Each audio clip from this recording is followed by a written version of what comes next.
கதை புதையல். கதைகளின் கருவூலத்தில் இருந்து இன்றைய கதையின் பெயர் அடட, இதெல்லாம் யார் சாப்பிட்டது? வாருங்கள், கதையை ஆரம்பிக்கலாம்.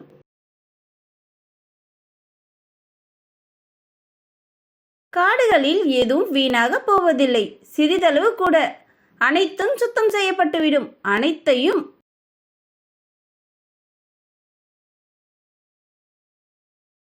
சிறுத்தைகளும் புலிகளும் தனது இரையை சாப்பிட்டு முடிக்காத போது மிச்சத்தை சாப்பிடுவது யார்? கழுகுகளும் கழுதை புலிகளும்.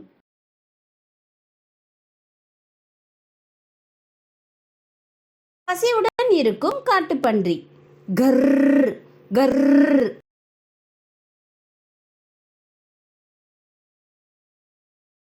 கழுகுகளும் கழுதை புலிகளும் தம் இரையை மிச்சம் வைக்கும்போது அதை யார் சாப்பிடுகிறார்? ஈக்களும் புழுக்களும்.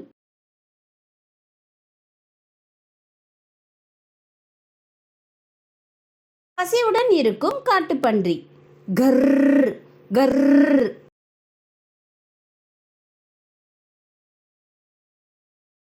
காடுகளில் யானைகள் சாணமிடும்போது அதை சாப்பிடுவது யார்? சாணவண்டுகள். பசியுடன் இருக்கும் காட்டுப்பன்றி. கர் கர்.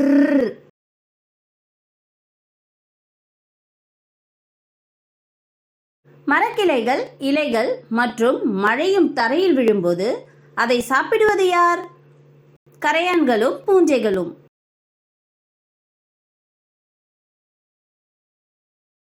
பசியுடன் இருக்கும் காட்டுப்பன்றி.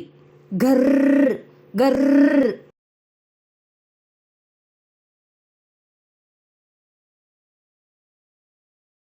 புகையினால் காற்று மாசாகும் போது அதை உறிஞ்சிக் கொள்வது யார்? மரங்கள்.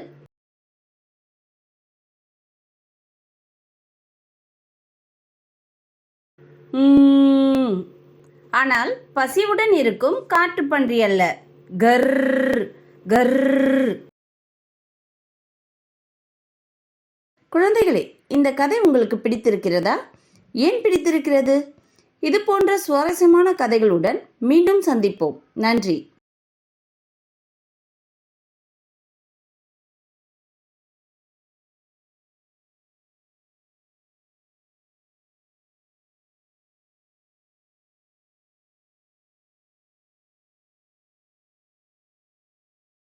இது போன்ற சுவாரஸ்யமான கதைகளை கேட்க இந்த QR குறியீட்டை ஸ்கேன் செய்யுங்கள்.